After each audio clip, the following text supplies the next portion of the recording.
I haven't done a podcast before, so this is my first time. Always there is a first. Yes. What do you think about the young people of Palestine? Taking advantage of all the potential, human potential that there is. They should be involved, included. I can testify to that. Women are half of the population.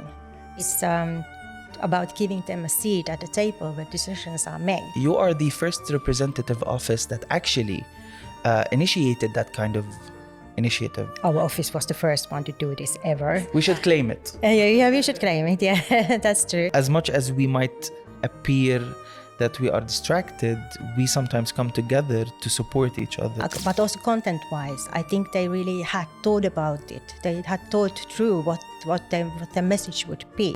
That might be a hard question.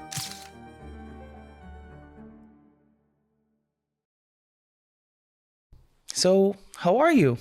How have you been? Well, I'm fine. I'm good. This Monday. Yeah. That says a lot. Of course. It took some time actually to prepare for this special episode. How do you feel? Yes, I'm looking forward to our discussion. I haven't done a podcast before, so this is my first time. Always there is a first. Yes. Actually, we've met before. We've met through a very beautiful initiative, Ambassador for a Day, which you and Palvision orchestrated the opportunity for a young lady to be on your position. So that was a day, don't you think? How do you describe that day? No, I think it was amazing, and I had this idea of doing something like that, to have this ambassador for one day here in Palestine, and I'm really glad that I did it, and it turned out to be a success, I would say. It was a success. I know now that you are the first representative office that actually initiated that kind of initiative. So what does that say about the Representative Office of Finland? My understanding is that our office was the first one to do this ever, but I cannot be sure of that. But I think we were the first ones. We should claim it. Yeah, we should claim it. Yeah, that's true. But I think it says something about the priorities of Finland. For us, the rights of women and girls are our priority in our foreign and security policy. So this is putting our words into action. It says a lot also because you personally care a lot about gender equality. That's where your role comes, to open the door wide open for a young lady to take a leadership position. Well, expectation-wise, of course, first we had the recruitment process, and we couldn't be sure if there would be interest towards this kind of idea, initiative. And we were very positively surprised that we received 40 applications, very good 40 applications. 40 Amazing applications. Number. So there was quite a lot of interest towards our initiative. And of course, then we proceeded. We interviewed 5 candidates, and I also myself read their CVs and saw the short videos, and I was very impressed by the candidates. What caught your eye the most in terms of applicants? I mean, 40 applicants is a lot, and you had to go through all of them? Yes, we did cooperate with Palvision, so of course they did do the main work, going through the applications. There would be something that actually caught your eye. Yes, of course. I mean, the videos that I saw, I thought they were all amazing. All the young women were amazing. But also content-wise, I think they really had thought about it. They had thought through what the message would be, and that impressed me. I mean, they really had gotten into the subject as well, and that came very well out in the videos that I saw. How long have you been the head of this Representative Office of Finland? A year and a month. A year and a month. Yes. How was your experience? I'm eager to know. It's a personal question, but I would like to know.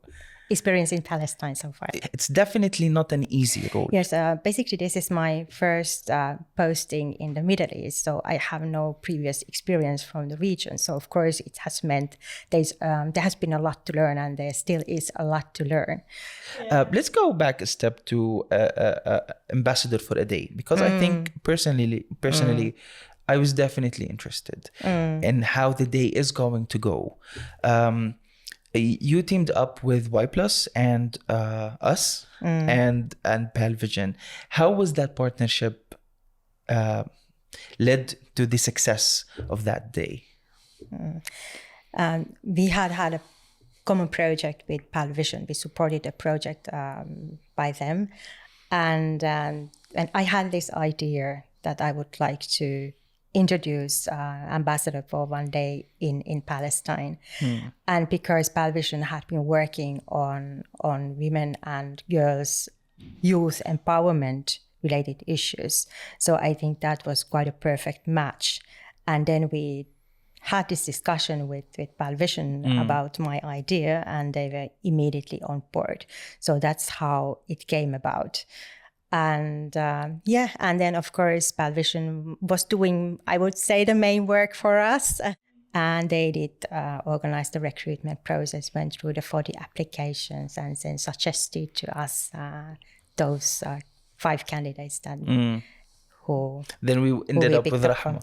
Yes, exactly. But I would say it's a bold move actually to open up this wide open door for young ladies to fulfill such a position. How do you feel about the current situation for young Palestinian women? I know you're a big advocate for gender equality, so this definitely must be one of the reasons why you loudly and vocally advocate for gender equality. So where does that come from? I think that comes from our own experience. Finland was a very poor country a bit over 100 years ago. And we wouldn't be the country we are today if we wouldn't really taking advantage of all the potential, human potential that there is in our country. Women are half of the population, so they should be involved, included in decision making. And maybe that's our lesson learned in a way, a good practice that I would like to promote also here. That actually fulfill and we can see success coming out of this initiatives. Finland is also, or before we talk about even Finland, you've been to Palestine. Now you're fulfilling your role. Do you think young ladies, young Palestinian women, have potential to actually lead? Absolutely. I mean, that's very clear to me. And it's throughout the world, actually. It's not only in Finland, it's not only in Palestine, but it's everywhere. Women have the capacity to lead.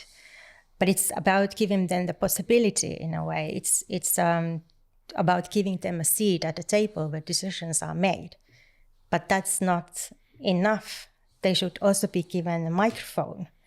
Or sometimes maybe they need a megaphone to make their voices heard.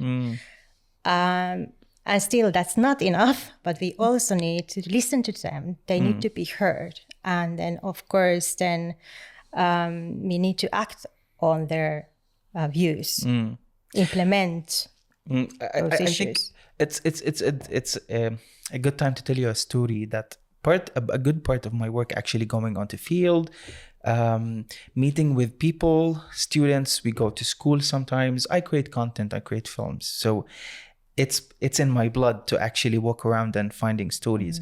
What I find most interesting, especially in schools, is how eager youngsters are to actually do something, especially when it comes to women. Absolutely, yes, I fully agree with that. And I think, even it's a fact that when women, for example, participate in peace processes, the peace will be more lasting, more sustainable when women and girls and young people are part of that. What do you think about the young people of Palestine? I mean, you've been with Rahma, of course, and that's a very close experience. But we've seen Palestinians achieve a lot, especially the young ones. What do you think about them? Of course, I'm looking forward to meeting more young people during my term here in Palestine. But so far, I've been very impressed by young people. They really do have their own views, and they have also their own vision, and that's something that all of us should listen to more. Yes, I mean, young Palestinians have this big vision that now I'm doing this podcast with you. I think no one ever had the chance to have a podcast with a diplomat.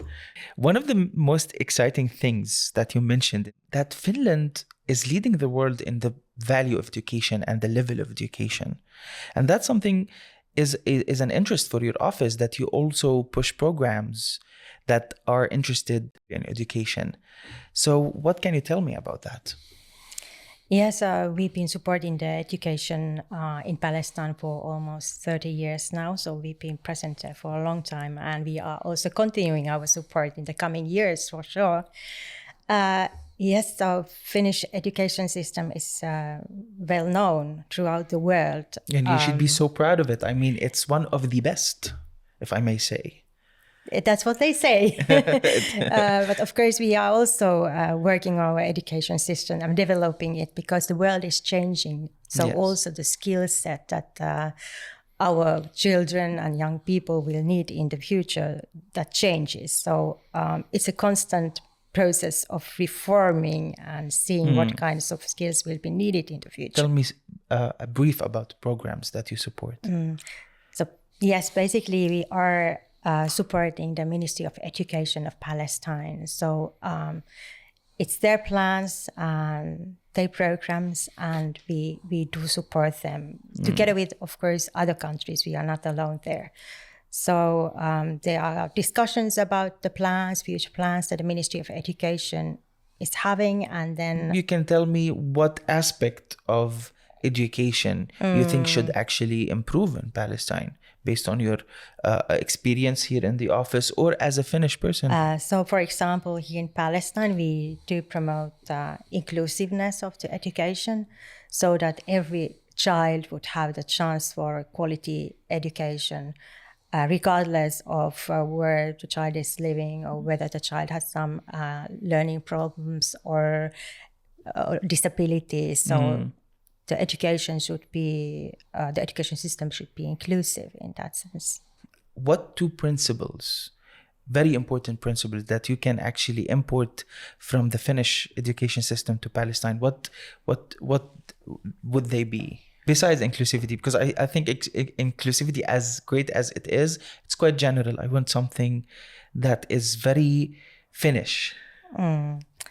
Well, I think what is very Finnish now is that the student is at the center, basically. So everything is the student is taken into account in everything that is done at school. You think that's something we should actually import to our education system in Palestine?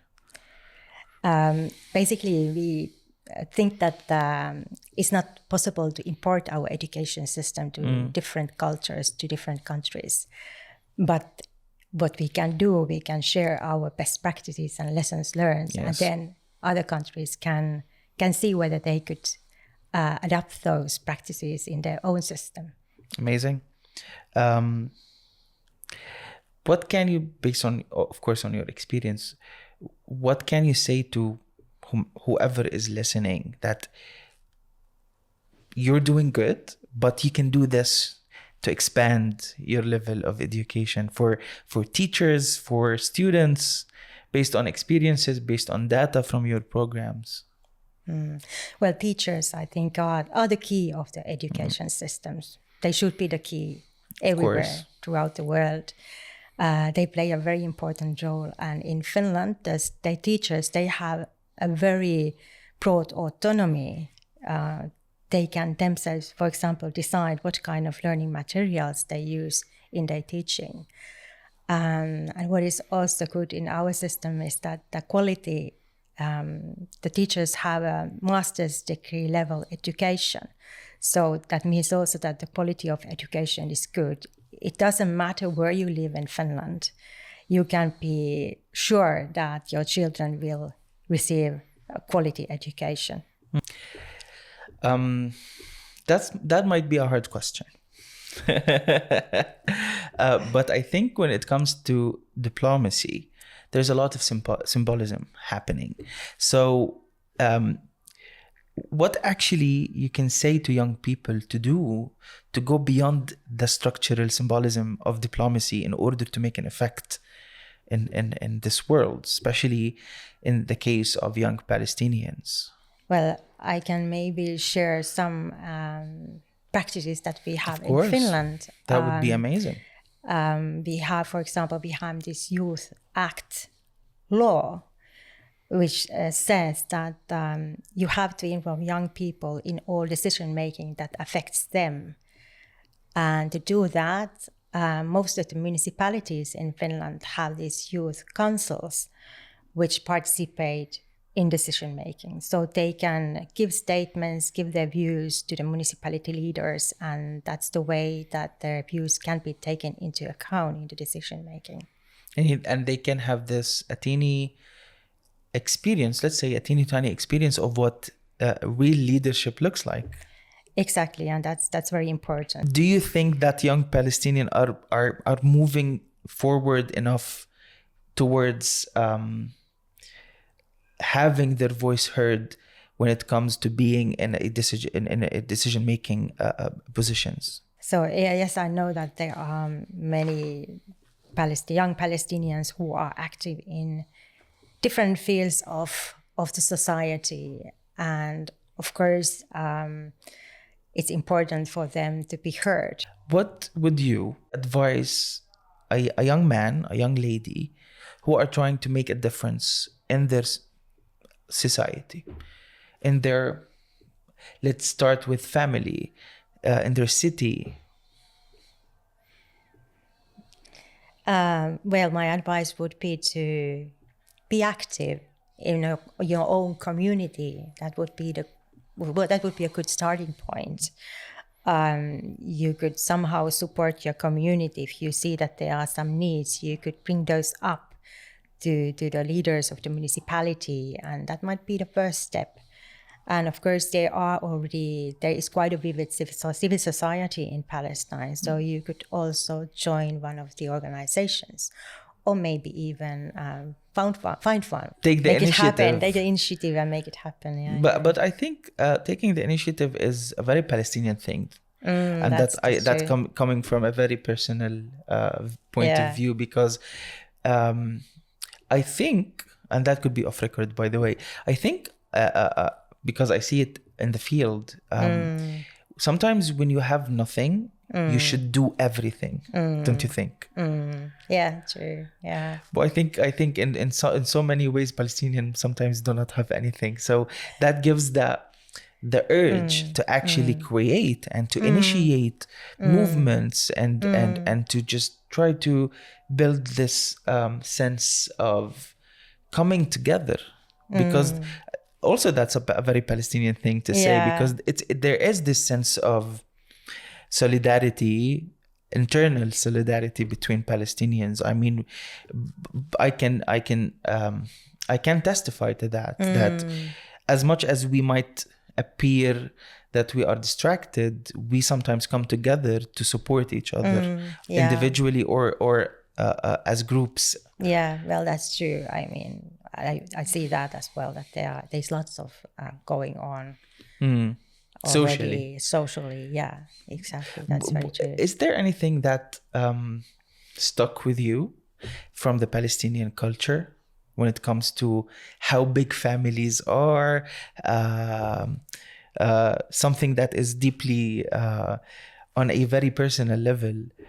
I mean, you do have this, you see the Palestinians, you deal with Palestinians, and definitely there's something that is different in terms of living and families and how Palestinians actually raise their kids. Definitely you say, that's interesting. Of course, it's a very different culture from Finnish culture. I think in Finland we are individualists nowadays, very much so. So here, of course, it's amazing how close the families are, how connected they are. It's like it's more like a collective culture compared to my own culture, and that's a good thing. People do take care of each other. I think that is the reason, because of hard times, people stick together. A very amazing point of view, what you just said. Hard times make people come together. We worked before on a Nordic Palestinian cookbook, and that was an experience, actually. And on that matter, what can you share about this amazing mix of culture? I mean, we were able to navigate amazing Finnish food that was actually cooked by Palestinian ingredients. Do you think, and you can say it's a yes or no question, do you think that we can initiate more of these cross-culture programs that actually would help people to understand more about you guys? Because again, Finland is an amazing place to visit, and about Palestine as well. And yes, I think this cross-cultural cooperation or interaction is very important. It's extremely important, actually, to understand each other, to understand different cultures, to understand different people. It's mainly because of the difficult times that it hasn't been possible to do much in that regard during the past year or two. But yes, I do agree. It's important, and because I think the problem is that there's not enough understanding about which side, about Finnish the or Palestinians, and about the Palestinian culture, about the realities here on the ground. Of course, you've tried Palestinian food. Yes, sure. Which one is the most close to your heart? Food is very close to heart, in my opinion. So definitely you've tried something that is actually, that's interesting. Because let me tell you something. In the experience of making the Palestinian Nordic cookbook, we had the opportunity to make together the I don't know what's called, what it's actually it's a lot of salmon, a lot of cream sauce, a lot of butter. So I think that one of the greatest things I've ever eaten. I don't know, I have no idea what you call it, but I think because you are a northern country, you eat a lot of salmon. Sure. But on the other side, which Palestinian which part of the Palestinian cuisine actually you feel, okay, that's good, I should learn this to make at home? I'm not a cook myself. I'm a very bad cook, so usually I don't cook anything myself. But what I enjoyed having maklub. Of course, makluba. Maklub, Yes. yeah, which is. I think even though this is just food, but even makluba got to be so political lately, don't you think? even makluba is becoming so political. How come? I'm not aware of that. A lot of content creators, American, European content creators, are now using makluba, and the content creators who make content about food and cuisines from around the world, they make makluba as a way to deliver or introduce their followers to Palestinian culture in order to speak about what's happening in Palestine without actually being too political. So it's a very smart way for them to overcome algorithm that actually hunts down Palestinian content. So yeah, makluba has become a little bit politicized, if I may. I didn't know that. Everything Palestinian is political. True. Yeah. I mean, whether we like it or not, we try to sampleize it or not, it is true. Everything about us is political, and sometimes provocative, if I may, because our existence on itself is political. It's people-to-people contacts are very important. What do you mean by people-to-people? That's an interesting term. exchange between peoples. It can be cooperation between, let's say, well, it could be cooperation between different schools, or like I'm aware that there has been cooperation between music institutions lately, and Palestinians traveling to Finland. We had a big group of teachers going to Finland earlier this autumn. So that kinds of exchanges are extremely important also. So people to people level.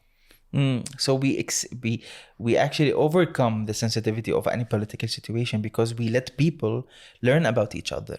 Exactly. And what fields or areas you think that kind of people to people experiences should happen? Besides education, because I think you're very well advocating for education, but beside education. Well, any field actually would be good. It could be also business related. Mm-hmm. I hope that it would be business related also in the future, but it can be arts, education, as you mentioned, any field, I would say. On a personal level, that's definitely interesting because I consider myself a person who is always eager to know about other people. I always want to learn. I always want to see other people, other experiences. Actually, one of my favorite filmmakers is Finnish. So it always even come to that. So I guess you're highlighting a very great point that we need people to meet more and to exchange knowledge and culture. Exactly. Yeah. Then that's a way to learn. That's the best way to learn about different cultures. Especially two very different cultures, like Finnish culture and Palestinian culture. That's true. The cultures are different, but people are not so different. Exactly. In the end. Yes, that's actually very true. We all want similar kinds of things in our lives. Amazing.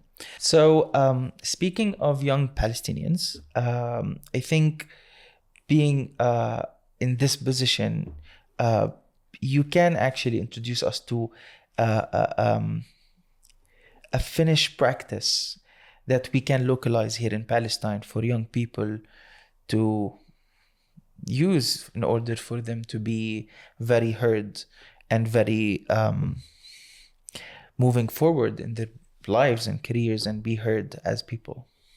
I could give you an example related to foreign and security policy. That's something that we do in Finland, in my own ministry. We have youth delegates, and that means that they are young people who have been selected to be in this role, and they get to participate in the United Nations General Assembly meetings, for example. They can participate in Human Rights Council meetings as part of the Finnish delegation. And then they are also given a chance to give a statement on behalf of Finland, a statement that they've been working on themselves. So it's a message from them directly to a large audience at the UN Forum. That actually make them present. Yes, very much so. Very much so. On a very personal level, now we would like actually to know what shaped you as a woman in a leadership position. What was your journey beside being a diplomat as a woman in leadership? That's definitely a journey that you had to go through. Yes, of course. I think I wouldn't be here today if I would have not read different kinds of literature when I was young. That was extremely important. Reading is so important because it opens up your mind, it opens up different cultures to you. So that is something that should not be forgotten in this current world where we have social everything media. Is so fast. Exactly, and everything is so fast. But reading is so important. And then for me, of course, it was also important that I studied 1 year abroad, and that also changed a lot the way I think about different kinds of cultures and people and all that. So it was quite decisive also for me to apply to become a diplomat. So those two things, studying abroad and reading, have been. Let me say something. Women are not just, when women are leaders or politicians, they're not just doing politics. They're also guardians for other women to become stronger and more successful. So it's too burden, don't you think? Yes, that's very true. And I think what you said is very important. I think it's important to team up. It's very important to support other girls and women. And at least in my culture, I feel like that sometimes we are not very good at that. Men are very good at networking. Women maybe are not so good at networking. So that's something that we should all do more. We should have women networks. We should have mentors. And I think that would make a difference. For young women to become leaders. Yes, exactly. Yes, that's actually very amazing. Fulfilling a leadership position like yours, it's definitely not easy. So also on a personal level, how do you keep a good balance between being strong women in office and also your well-being? Well, being an ambassador is like, it's 24/7. But of course, I do my best. For me, it's important to maintain my contacts with my family, but also to do sports and to read. Of course. Always when I have time, I try to grab a book and read, because that's something that is important to me and helps me to forget the world outside. Amazing. It was very nice talking to you. And thank you for your time. Thank you. It was all my pleasure. And I hope we get to meet in a second chapter of this episode with you. Looking forward to that. Thank you so much.